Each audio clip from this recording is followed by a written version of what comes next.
Ladies and gentlemen, this is TVP World. I'm your host Benjamin Lee, and welcome aboard the Eastern Express. On this episode, we dive headfirst into a burgeoning spat between France and Azerbaijan, because nothing says global peace like selling howitzers to a historically volatile region. There has been several tit-for-tat provocations that have characterized France-Azerbaijan relationship this year. From the long-standing allegiance to Armenia to an odd spat over New Caledonia, Baku and Paris are certainly at odds. What led to this happening and what's behind France's support for Armenia? First, let's take a look at our latest report to find out more. Armenia and Azerbaijan, both striving to reach a peace treaty after decades of conflict, engaged in a war of worlds following France's commitment to supply new arms to Yerevan. French Defense Minister Sébastien Lecornu's announcement that Paris would sell Caesar self-propelled howitzers to Armenia triggered a sharp reaction from Azerbaijan. France's policy of militarization in the region poses a serious threat in the context of normalization processes between Azerbaijan and Armenia, especially at a time when an agreement on border delimitation was reached on April 19th, and before that a joint statement was issued at the highest levels of the two countries. In response, Armenia's foreign ministry asserted that maintaining combat-capable armed forces was its sovereign right. The situation underscores the ongoing tensions between the two South Caucasus countries. Armenia, traditionally aligned with Russia, has recently pivoted towards Western countries, while Azerbaijan seeks to assert its territorial gains from the 2020 conflict. In recent months, relations between Armenia and France have flourished, with Paris expressing strong support for Yerevan and urging the cessation of tensions between the two rival Caucasus countries. France will continue to support efforts to achieve a just and lasting peace. We're convinced that it can only be achieved through respect for international law, sovereignty, territorial integrity and the inviolability of borders. While Yerevan and Baku have recently managed to work out some disputes, the decades-long conflict between the two will continue to cast a shadow on the South Caucasus. And now let's take a look at the issue in greater detail. So, let's set the stage. On June 18th, French Defense Minister Sébastien Lecornu announced that France would sell 36 Caesar self-propelled howitzers to Armenia. Yes, France is now in the howitzer business. I guess croissants and wine just weren't cutting it. This move instantly triggered outrage from Azerbaijan and its ever-opinionated sidekick, Russia. The Azerbaijani Defense Ministry labeled the sale as provocative, claiming that it would reignite the region's fiery tensions. Russian Foreign Ministry spokeswoman Maria Zakharova chimed in, saying that Paris was provoking another round of armed confrontation in the South Caucasus. Because apparently Paris is no longer just the city of love, but also the city of escalating international conflicts. Meanwhile, the Armenian Foreign Ministry was having none of it. They shot back with a statement asserting that it is the sovereign right of every country to have a combat-ready army equipped with modern military hardware. Translation? Mind your own business, Baku. Azerbaijan's defense ministry recently reported that Armenian forces had fired on their positions along the border. And right on cue, Azerbaijani state-connected media started beating the drums of war. On June 22nd, the APA news agency ominously raised the specter of a third Karabakh war. Just when you thought sequels couldn't get any worse, right? The Azeri news agency further accused the Armenian leadership of failing to learn from its past defeats and blamed France for provoking confrontation in the Caucasus. It seems France has now joined the ranks of history's most notorious troublemakers, at least according to Azerbaijan. According to that news agency we mentioned before, France, with its shameful neo-colonial status, is trying to play the provocateur in the South Caucasus. I guess when you've got a reputation, you might as well lean into it. And this sharp response from Azerbaijan isn't just about the howitzers. It's deeply rooted in a long-standing antipathy towards France, which has been a staunch supporter of Armenia in the decade-long conflict over Nagorno-Karabakh. This conflict reached a gruesome climax late last year when Azerbaijan decisively defeated Armenian forces. So to recap, France sells heavy artillery to Armenia, Azerbaijan cries foul, Russia joins the chorus, and the specter of another Karabakh war looms over us all. And it's important to remember, when it comes to global politics, the pen might be mightier than the sword, but a howitzer beats both hands down. And now here to shed more light on the issue is Rafi Elliott, a political risk analyst. Hello, sir, and welcome to Eastern Express. Thanks for having me on the show. So we are exploring the relationship between France, Azerbaijan, and Armenia today. So, of course, it's always been tricky. There's a bit of provocation, tit-for-tat moves. But let's start with the latest development. France is selling howitzers now to Armenia. Can you tell us what has prompted this decision to be made in the first place? That's correct. So France is selling the Caesar self-propelled howitzer, which is one of the world's probably best wheeled self-propelled howitzers being constructed right now. So it's a big deal both in terms of enhancing Armenia's military capabilities, as well as diplomatically. It's a symbol that France is heading a list of countries in NATO in the West that is essentially inviting Armenia to pick at its arsenals. So what prompted this? We know that for the last year or so, there were rumors that Armenia was trying to get the Caesar. However, at this time in the last year, France had offered Armenia some lesser systems, particularly armored cars, and then some short-range ground-to-air missiles. However, this shows an escalation in France's ability to arm Armenia for its self-defense, and it also comes in the wake of a very open Azerbaijani threat to France, in particular by its meddling in French overseas territories like New Caledonia. So it could both be seen as France showing itself ready to defend Armenia as part of its commitment to Armenia's defense, and it also could be seen as a slap in the face to Azerbaijan for its own meddling in French internal politics. Right. Can you help us understand that a little bit? How can a country all the way in Azerbaijan be able to kind of meddle in French politics? Well, I'll tell you what, when I understand, you'll be the first to know, because it's really perplexing to a lot of observers right now. Azerbaijan is actually copying Russia's playbook here in trying to position itself as a anti-colonial champion of indigenous rights, which is very ironic, of course, because Azerbaijan just recently completed the ethnic cleansing of 150,000 indigenous Armenians in the Nagorno-Karabakh region, which Armenians call Artsakh. Now, Azerbaijan sees it as a tit-for-tat against what it has seen as French support for the Armenian side all throughout the Nagorno-Karabakh conflict, although it should be made clear that France was actually one of three mediators, including Russia and the United States, which were looking for a peaceful resolution to the Nagorno-Karabakh conflict. That obviously failed because Azerbaijan, quote unquote, resolved it through violence and ethnic cleansing. However, from Azerbaijan's point of view, any support for anything less than Azerbaijan's full control over the territory is tantamount to supporting separatism. And therefore, Azerbaijan sees itself as punishing France by supporting indigenous movements in its own overseas territories. However, the major difference here is that New Caledonia has had 3 referenda organized by French forces to allow it to have its own independence if willed. And then in all 3 of these referenda, the New Caledonian people voted to stay part of France. So it's ironic because Azerbaijan in turn has refused to allow Nagorno-Karabakh any referenda on its own status, but supposedly supports independence movements in places like New Caledonia. It has specifically done so with the creation of groups like the Baku Initiative for Anti-Colonialism, which is a umbrella group where Azerbaijan is essentially funding violent separatist militias across a number of these overseas territories in France and some other countries, including in Africa, which is interesting.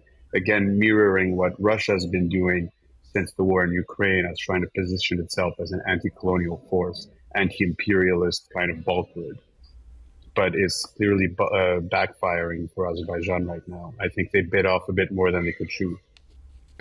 Right, like you mentioned, it's almost very ironic that maybe these aren't really just ideological positions, but there's probably more pragmatic reasons behind it. So now we know the incentive, we know the method, but logistically, it's hard to imagine Azerbaijan being to pull off something that the Russians have the resource and influence to do so. Can you tell us a little bit more about how that's being conducted, and where do they find the time and space to do that?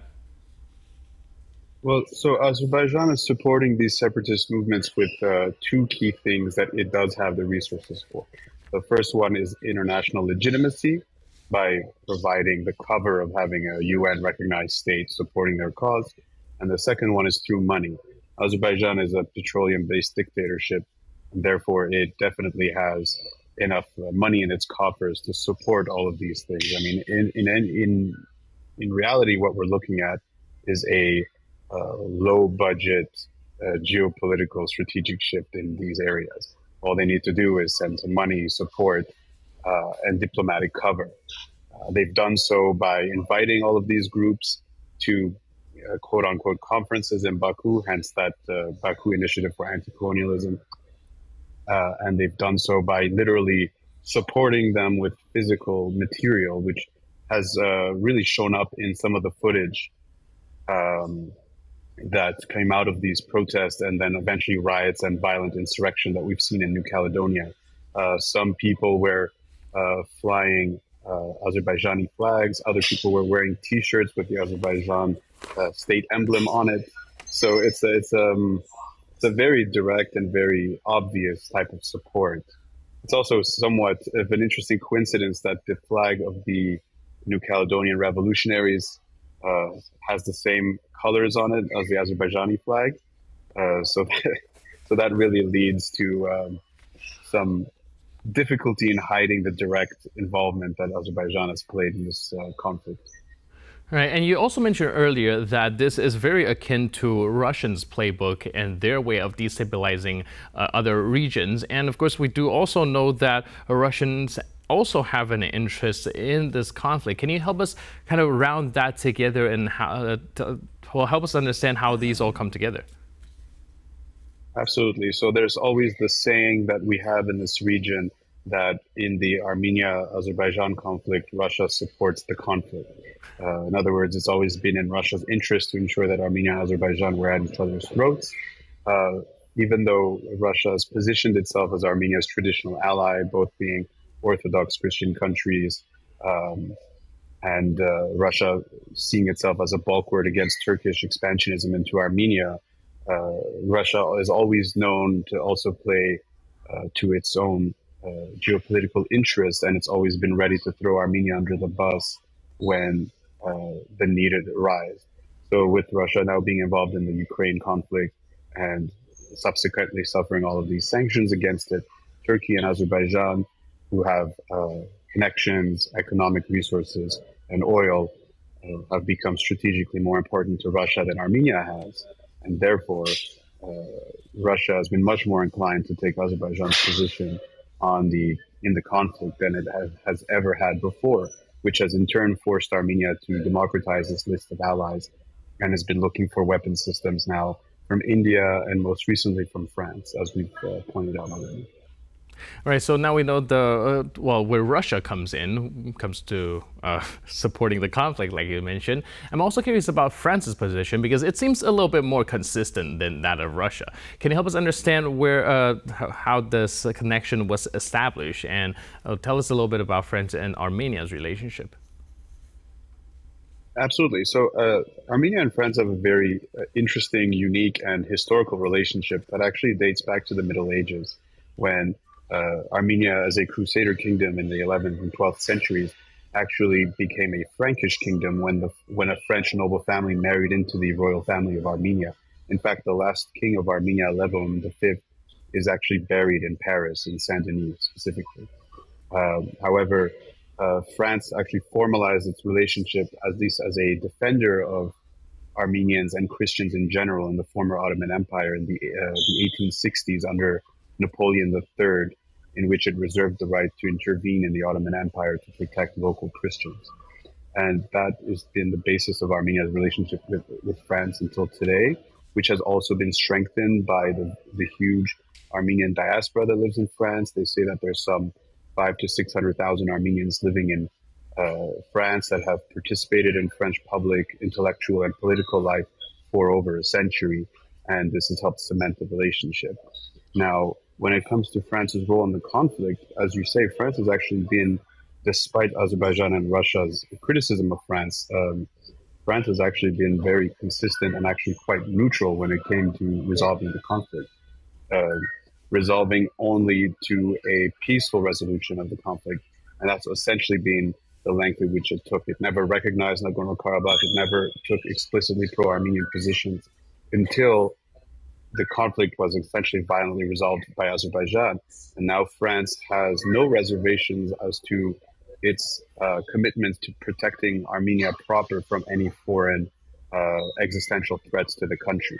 So at the moment, we're no longer talking about resolving the Nagorno-Karabakh conflict because the Azerbaijanis have done so by removing its indigenous population. Now they're threatening to invade Armenia itself, in which point France has no reason not to want to defend Armenia. All right. Thank you so much for helping us unpack all of this. Thank you so much for your input and insight. And thank you so much for being with us on Eastern Express. I really appreciate it. Anytime. Thank you so much. And now we're moving on to the Eastern News Flash, a series of all the other stories from the East that you don't want to miss. The Organization for Security and Cooperation in Europe has adopted a resolution recognizing Russia's action in Ukraine as genocide. While the OSCE Parliamentary Assembly's resolution are not legally binding, this recognition aligns with other bodies that have acknowledged Russia's action as genocide. The new resolution, passed during the summer session in Bucharest, acknowledges that Russia's aggression against Ukraine has resulted in war crimes and indiscriminate violence directed at civilians. It also highlights Russian attempts to erase Ukrainian culture and the abduction and deportation of Ukrainian children. The resolution calls on all members to make efforts for the deoccupation of Crimea and all occupied territories of Ukraine. It also proposes the creation of a special tribunal to hold the Russian Federation accountable for crimes committed during the war against Ukraine. The NATO Parliamentary Assembly and the parliaments of 9 countries, including Ukraine, have previously taken similar stances. Notably, the International Criminal Court has issued arrest warrants for several top Russian officials, including President Vladimir Putin, former Defense Minister Sergei Shoigu, and Chief of the General Staff of the Russian Army Valery Gerasimov, for their roles in crimes committed against Ukraine.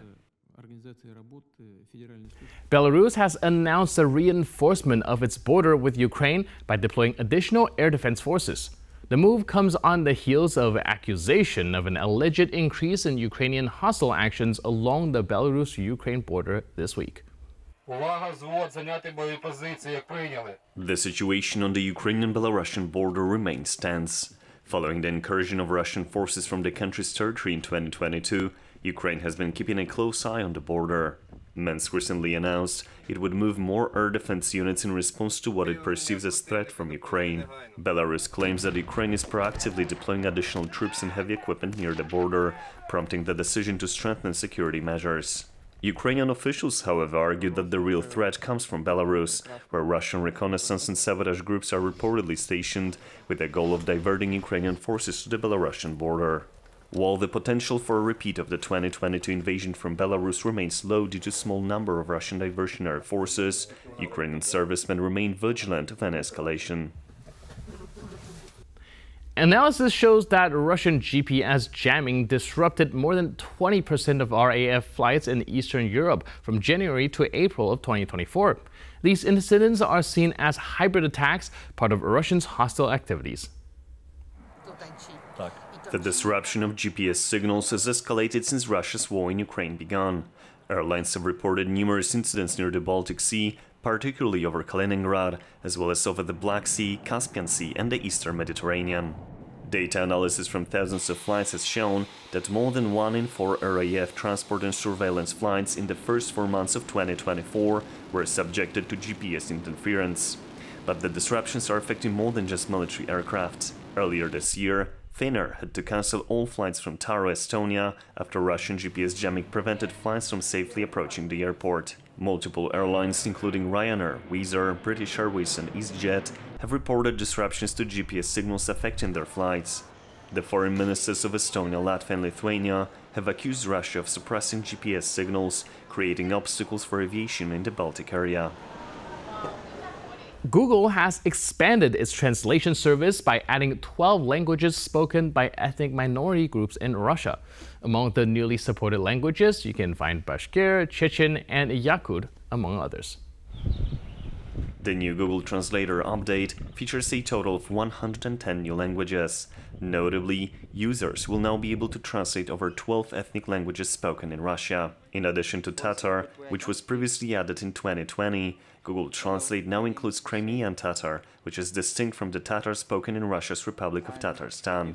Google achieved this expansion using its advanced AI language tool, marking its largest language update so far. The company also expressed its commitment to supporting even more language varieties and spelling conventions over time, as technology advances and partnerships with linguists and native speakers continue.